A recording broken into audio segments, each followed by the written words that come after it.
When the rain speaks, a whispered nightmare. I never believed in the things that went bump in the night. Until that stormy evening. I was curled up on the living room sofa, a wool blanket humming against my skin. The TV murmuring some old mystery show in the background. Outside, the rain pounded so hard it sounded like 1,000 tiny fists beating on the roof. Thunder rumbled low, shaking the windows, and for a moment I felt a thrill of excitement. Stormy days were always my favorite. There's something intimate about being inside when the world is drenched in dark. But as midnight approached, I realized the electricity had begun to flicker. A long, ribbon flash of lightning followed by a low crack that sounded too close for comfort. The lights dimmed, then blinked back on, but not before I caught a glimpse of movement. At first I thought it was my imagination, a thin silhouette, drifting past the window. I held my breath. The rain washed it away. Still, my heart pounded against my ribs. I told myself it was just a trick of the light. Those old trees outside, their branches bent in the wind, casting restless shadows.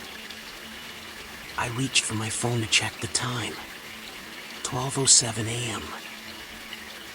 Perfectly normal. I settled back, pulling the blanket tighter around me. Then the whisper came. Soft. So soft I almost missed it. My name coaxed me into silence. My breath caught. I sat up, peering into the gloom. The whisper tasted distant, like it came from somewhere down the hallway. My pulse raced. My rational mind galloped ahead. It was the TV, some muffled voice from the next room. I paused the show. Dead silence. Even the rain seemed to hold its breath. Again, warmer this time, as though the voice drifted around me, passing behind my ear. My skin prickled. "Who's there?" I whispered back, my voice trembling. No answer. I rose and crept to the hallway. Tile cold beneath my bare feet. The only light came from the dying glow of the TV, my phone's screen left in the kitchen. As I stepped forward, the air grew heavy, rich with the scent of something damp and metallic, like wet earth after a downpour. The corridor stretched before me, doors on either side. At the far end, the doorway to the dining room stood open. A faint candle was flickering there, though I hadn't lit any. I blinked, and I imagined it. I moved forward, drawn by a pull in my chest. The candle's flame danced atop a black and silver holder, as if some invisible breeze stirred it. Around the table, the chairs were pushed back, chairs I'd always kept tucked in. One chair now lay on its side, legs splaying like broken bones. I swallowed hard. My heart pounded in my ears. I wanted to run, but my legs felt like lead. A soft scrape came from the opposite corner of the room, something long and thin sliding along the floor. I peered into the shadows. A book lay there, my grandmother's old diary, the one I'd put away months ago. The cover was cracked, the leather flaking. As I reached for it, the whisper returned, urgent and low. "Read."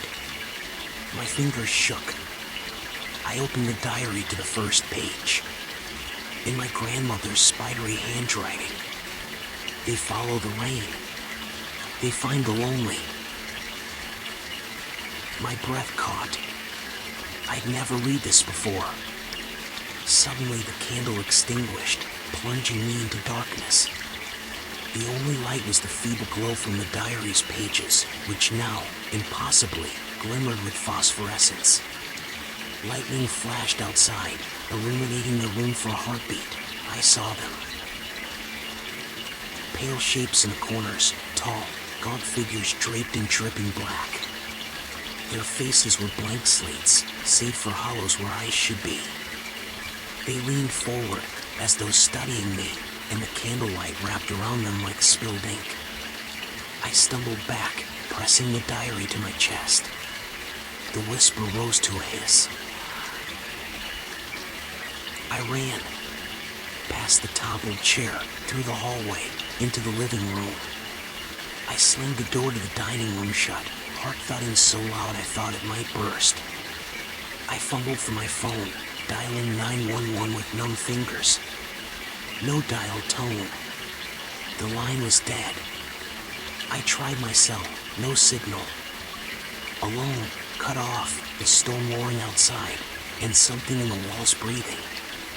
Then, a soft tap at the front door. Like someone knocking with slender fingertips.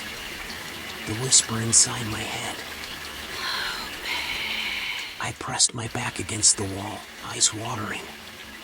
The tapping became a slow crawl, as if someone's fingers were sliding, testing the wood.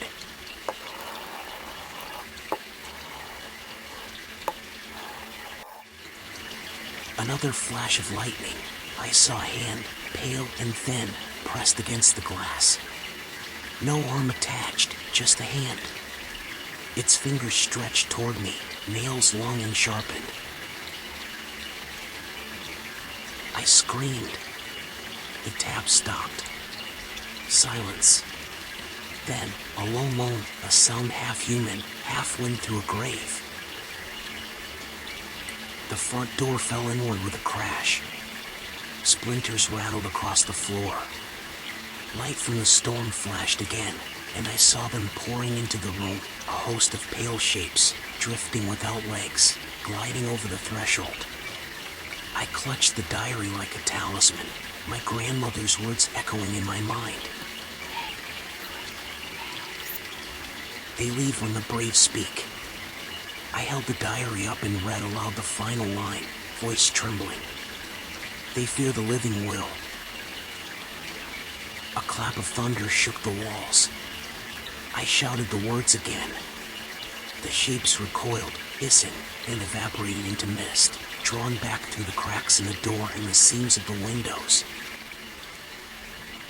Silence fell.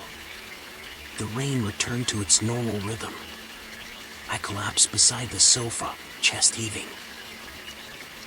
Dawn's first light seeped through the curtains.